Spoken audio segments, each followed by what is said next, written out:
We will explore the concept of zero defects and its biggest contributors in the modern manufacturing process in this video.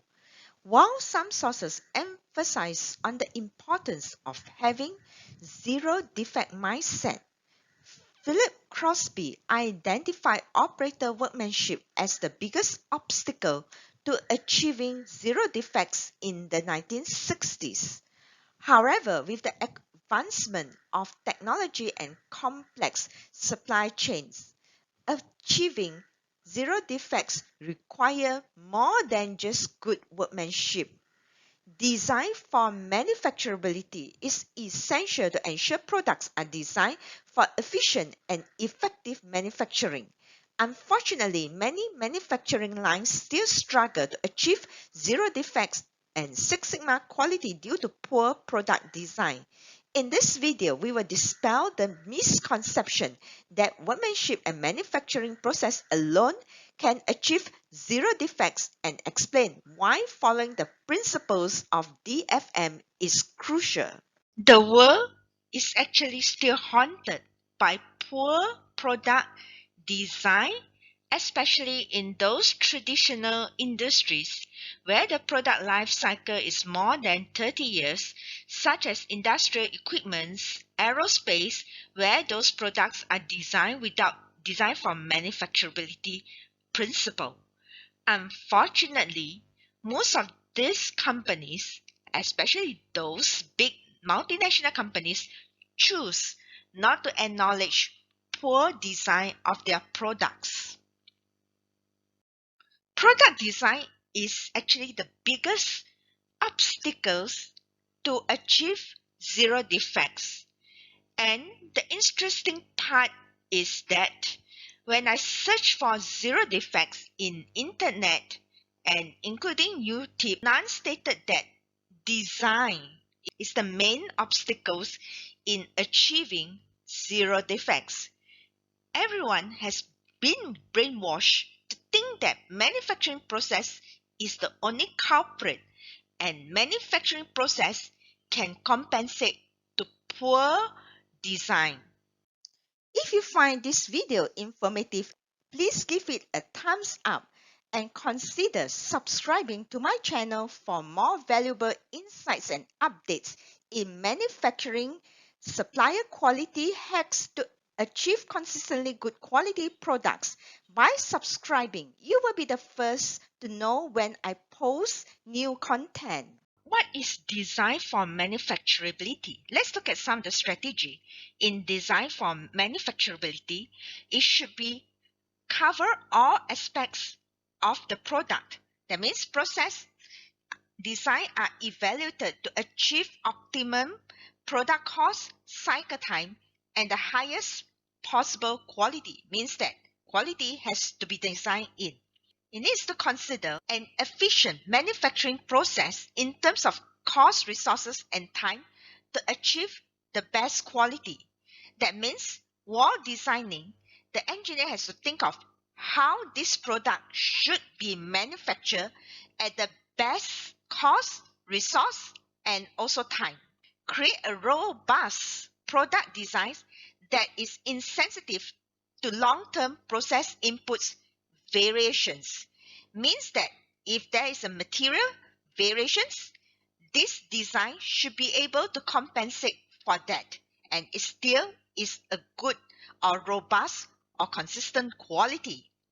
And the fourth is manufacturing and test engineer influence the product design to make it manufacturable and testable possible to minimize cycle time, reduce parts, and use robust manufacturing methods. Robustness here means that simplicity or simplified to achieve optimum level.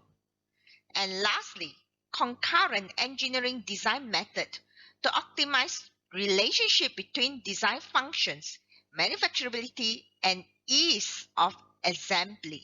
If all these 5 strategies were to follow, don't you think you have a product that is easy to manufacture with good quality to the customer? To have a more in-depth understanding on DFM, we must also understand about concurrent engineering. In DFM, concurrent engineering takes place where all stakeholders are able to give their input in a product design so that the requirements to produce a good quality product from various functional teams are captured into the design. It will look at design for assembly, design for manufacture, design for quality, design for service, and design even for disassembly. This is where the X comes from, the many design for in this context. Unlock all of my courses on Udemy for only $12.99.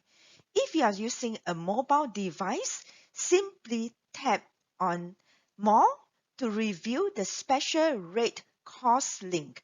Click on the link to view over 15 courses in multiple quality areas offered. For desktop user, you can scroll down and click on the link to download the course list. You can then click in the list to get the special offer rate. Are you ready to take your manufacturing supplier quality engineering career to the next level? Look no further. I am excited to introduce to you my comprehensive and affordable courses available on Udemy. Whether you are preparing for a job interview or looking to advance your skills, my courses on supplier quality engineering, audits, quality tools on NSA, SPC, FMEA, Lean Six Sigma, problem solving, specialized process control audit in metal stamping, plastic injection molding, printed circuit board assembly, spray painting, and more have got you covered. Each course comes with complete downloadable guides, templates, or checklists that you can immediately apply to your job. Don't miss out on this opportunity to invest in your career. With on-demand video, you can access the course from anywhere on your mobile device, giving you the flexibility to learn on the go. And with a Udemy certificate of completion and lifetime access to course materials, you will equip with valuable resources, templates, guides, checklists to take your career to the next level.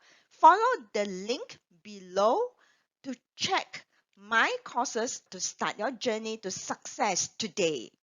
Where different products attributes and manufacturing functions. In DFM, the key process inputs that are considered are materials, which include suppliers' early involvement, and the process input of machine and processes and methods, that is the process step to transform the products, is considered to ensure the sustainability of a product quality in a manufacturing process. Design for manufacturability is a must to achieve zero-defect products, where the principles of DFM must be followed. Some of these major DFM principles, these are not all, this is the major ones, includes design simplicity with least parts to reduce complexity in supply chain and manufacturing process. That means you don't have to deal with so many materials or a long bill of material list. It's easier to assemble those products. Second is design which is simple to transform. That means it's easy for operators to transform or to add in or to join together those parts to become a final product. And finally is the availability of raw materials. That means you must have a sustainable supply chain to be able to supply consistent quality materials. Unfortunately, most of the products comes from the traditional over the wall approach design, where I design it and you build it. During the concept or the development phase, the main team is only design engineering and marketing. It's like a secret society where marketing will give feedback on what customers want and the design team will just design according to the customers' features. And during design validation is still very few people gets involved, and also during the prototype there is not many people that gets involved, and after that they will just throw it over the wall to the pilot view where the main team, the production, the procurement and the quality starts to involve. During launch, this is where the main team will have a problem and the design team has already washed their hand. Don't you think the world would have been a better place if all product designs follow the DFX concept for simplicity and manufacturability? I hope I have enlightened you on the main factor which contribute to zero defects. And zero defect is not just about mindset. It's about actions towards reducing the defect. I hope you found today's video helpful in gaining a better understanding of manufacturing, supplier, and quality engineering. I love to hear your thoughts on what topics you like me to cover. So feel free to share your comments below. If you find this video valuable, please share it with others who might benefit from it too. Thank you for watching, and I can't wait to bring you a more insightful content in my future videos.